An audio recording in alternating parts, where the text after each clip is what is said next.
You're listening to Systemic Error Podcast. The failure was designed. Red State AG eating Trump alive in court report, based on an article by A.M. Lynch. The law became the break because Congress wouldn't. The real power map. Kris Mayes is not the story's subject so much as its counterforce. The source makes the core dynamic plain. Donald Trump and his administration are using federal power to slash grants, freeze money, pry into personal data, and dismantle agencies.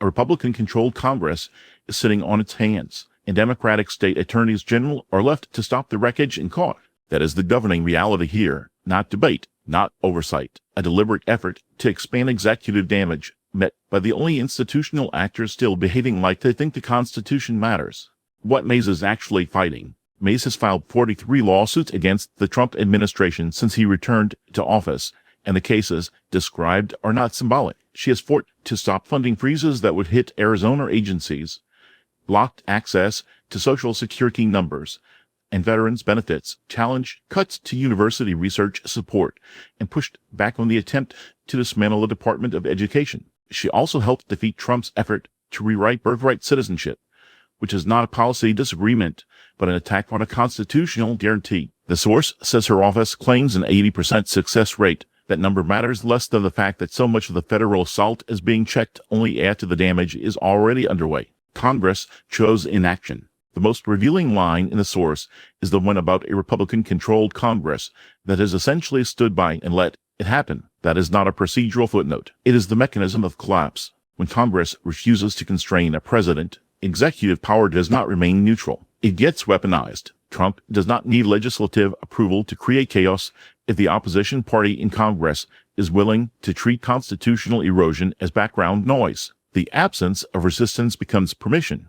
The courts are the emergency brake. The courts are doing the work the political branches refused to do. A district judge blocked DOJ access to sensitive personal data. The Court of Appeals largely upheld May's injunction against the funding freeze. Another appellate ruling permanently stopped cuts to NIH grants, saving millions in Arizona research.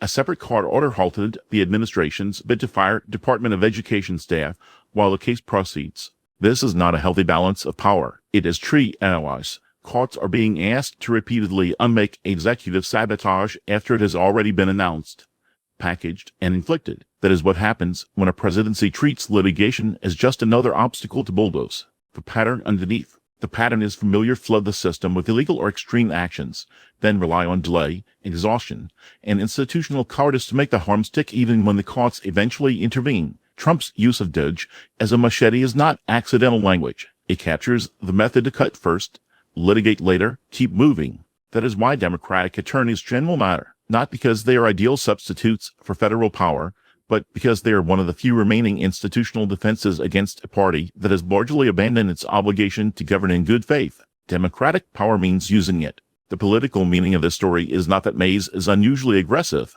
It is that basic constitutional defense has been outsourced to state-level Democrats because the national opposition on the Republican side has chosen complicity over conflict. Blue state attorneys general are not the main event. They are the backstop. Systemic error should call this what it is: an administration testing how much it can strip, freeze, and dismantle before anyone with authority forces a stop. The immediate answer, for now, is that Democratic officials in the states are doing the blocking. The larger answer is that an entire branch of government has made itself irrelevant by refusing to defend the public from its own president.